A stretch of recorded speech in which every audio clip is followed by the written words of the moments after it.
Hey everyone, and welcome back to the Daron Mann Encounter. Today we are off on a bit of a rewind, going back to when I was first alerted to conditions at the East London Zoo. And that's East London in South Africa, not to be confused with London in the UK. There were photos of animals in tiny drab enclosures. They were visibly distressed and visibly unhappy, often solitary. And they were shared with me, so I thought I'd go off and take a look for myself. Unfortunately, it didn't look good. It wasn't good. My worst fears were confirmed. There was an absolute pall of sadness that hung over the zoo, both feather and fur, spirits broken and seemingly resigned to their captive fate. So I got together with organizations such as Ban Animal Trading, Animal Law Reform, and Warriors of Wildlife, for example. A number of the members of the public got involved as well as the leadership of the Khoisan people. They all came out in support of highlighting the conditions at the East London Zoo, which everyone agreed was not good. Alternative homes were secured for those that we thought were most in need, for example, the Jaguar and the bear. Buffalo City Municipality, who are the ultimate owners of the zoo, were engaged on the issue, as well as the Eastern Cape Premier, Oscar Mabuyane. Promises of improvement were made. So this week, I thought I'd go along and just see what the latest situation was. So here we are at the East London Zoo. And that is one unhappy, forlorn, desolate bear. She's been here for 30 to 35 years. Used to be with a partner. Partner passed away about 2 years ago. So now she's in here, all on her own. Any attempts to try and improve her lot, and for her last years of her life, get her to somewhere that'll be better than this.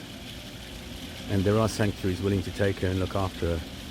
But any attempts to effect that are just stonewalled by Buffalo City Municipality, the Parks, Aquarium, Zoo Directorate, whatever you might call them, opposed to just improving the lot of this poor creature for the last few years of her life. You've got to explain to me, human beings, why that's the right and the humane thing to do. She's on her own. All she sees is the walls, people looking down on her. That's been her lot for all of her life so far. And we're able to change it now, so why wouldn't we? Do you have a conscience? Okay, and here's another one of my friends, the Jaguar. He's been moved to a marginally bigger enclosure than the first time I saw him or met him. But he's enclosed behind perspex, which has got to make that all pretty hot. There you see, there he goes. He's not native to these parts. We have got a place that's willing to give him 2,000 squares, all to himself. But no, that's not good for him. Exactly why, I'm not clear. He needs to be here. He's fine.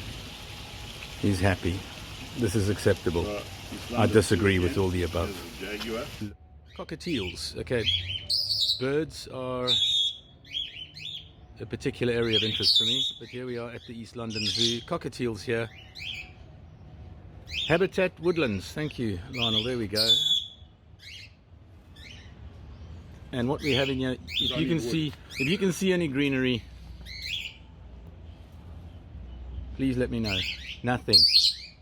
Nothing at all. What the bloody hell?